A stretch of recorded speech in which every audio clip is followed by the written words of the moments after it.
We've made progress, let's not regress. That's the point of this whole video you're about to see. 2020, 2021, and the years before that taught this country specifically what it means to be of color, and specifically a Black American. But I have a feeling that we probably will regress, because America is a reactive, not proactive country. We see it in film, TV, media, on the streets, everywhere. It is white people, Caucasian people, everywhere, all the time. Specifically, when I mention TV and film, why? Well, it's been proven by a lot of white producers that having white people in films makes the film seem more accessible, when actually the opposite has been proven, that people seeing themselves on the screen in front of them actually makes them want to watch the film. A film like Marriage Story, which I've never seen, there are reasons why. I'm trying to consume more content with people of color, people with different backgrounds, ethnicities, races, religions, beliefs, sexualities, gender identity, etc. Watch for the white gaze every day in everything you do. What is the white gaze, you may ask? Thank you for asking. The white gaze is omnipresent. It occurs when people view Black creations under the scope of white ethnocentrism, which involves the idea of looking at one's own culture as the highest standard of good culture.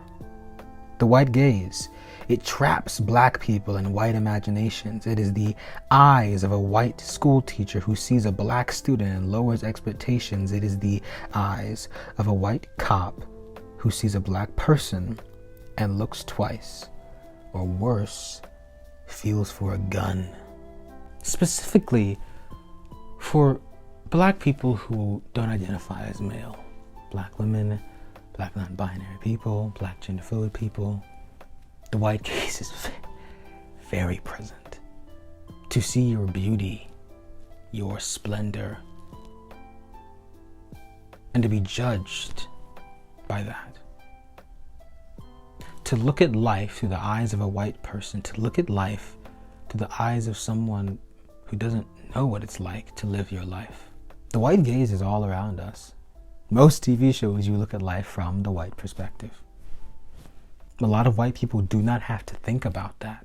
A lot of white people do not have to take into consideration when they're writing a script if their characters are going to be white or not. They just are, because they're their standard. But for me, a Black playwright, screenwriter, poet, actor, director, that is always on my mind. Who is at the forefront of this?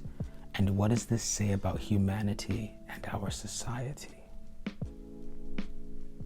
Toni Morrison fought with the white gaze heavily. Take a look. Maybe I'm responding because I have had reviews in the past that have accused me of not writing about white people. I remember a review of Sula in which the reviewer said, this is all well and good, but one day she, meaning me, will have to face up to the real responsibilities and get mature and write about the real confrontation for Black people, which is white people, as though our lives have no meaning and no depth without the white gaze. And I've spent my entire writing life trying to make sure that the white gaze was not the dominant one in any of my books. When the white body, as Resmaa Menakem would say, is viewed as the standard body of a livelihood, of our life, it is severely damaging to the psychological aspect of who we are as human beings. When white people, when catering to white people is viewed as a great thing. I was looking at an advertisement the other day, and the first thing I heard was something like, your Uncle Jim is da-da-da-da-da-da. And I saw a white man in a cowboy hat sitting in his kitchen, an old white man in a cowboy hat, probably a conservative old white man in a cowboy hat sitting in his kitchen. And I thought, that's not my uncle. That's not, I know exactly who you're catering to. You're not catering to people of color. You're catering to your predominantly white audience. And film and TV perpetuate that a lot of the times with their predominantly white cast and white characters, which I hope, yet again, in Don't Look Up, there is a purposeful placement of white people. Not just they're white because they're white, but because it actually says something about our society and the power that white people hold and the power that white people try and take effectively. My own work as a writer, as an artist, does not center around white people. It doesn't. And I do not care. Racism is deep. Racism is building systems to stop people from succeeding. Racism is the old white woman stopping to tie her shoe because the black boy is walking behind her and she clutches her purse. Racism is so many different things. Prejudice, discrimination is so many different things. We cannot allow these K through 12 systems to frame racism as this one thing, when in actuality it's a completely other thing. Racism is internalized. Racism is in our mind, in our blood. It's racialized trauma from thousands of years of beating and brutalizing each other. So I'm making this video because ultimately the white gaze is something we've all had to look through at one point or another, especially in this country of America, the United States of America specifically, because that's whose voice matters, right? That's whose voice matters.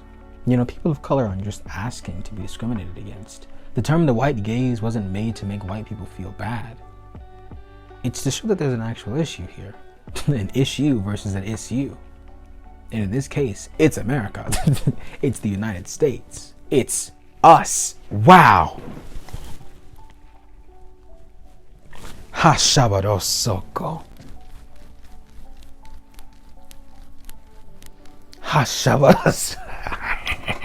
Hashabarosoko. You know, black non-binary people are looked at and seen as if they don't exist. Black gender fluid people, the same thing. Black women are deemed as ghetto, loud, ignorant. Black men as violent, ruthless fighters. And why? Looking through the white gaze is looking for acceptance from white people to validate your own humanity. And that ain't what we need right now. There have been many times I've walked into a room, my own personal experiences. I've had many people call me an Oreo. Black on the outside, white on the inside. I've had people tell me I speak very proper, white people included. But being white has been deemed as the superior body. You got that white boy money. You looking like a white woman. You cry like a white woman. I don't owe nothing to the white man. It's always deemed as bigger, better, badder, more brutal. Whiteness, white money, white tears, white family, white values has been made to seem like the thing America accepts. In 2022, we've got to keep fighting to uphold the values and ideals that we did in 2021 and in 2020. No longer can we go on this reactive, not proactive cycle. No longer can we wait for this comet, like in Don't Look Up, to finally crash and hit the earth for us to learn our lesson. No longer can we allow that to happen. We must stand, we must fight, and we must put together a plan internally in which it's not us anymore, the US, in which white humanity isn't deemed as the superior force, and we can all live in peace and harmony. But that won't happen, sadly. But who knows? Give it about another 500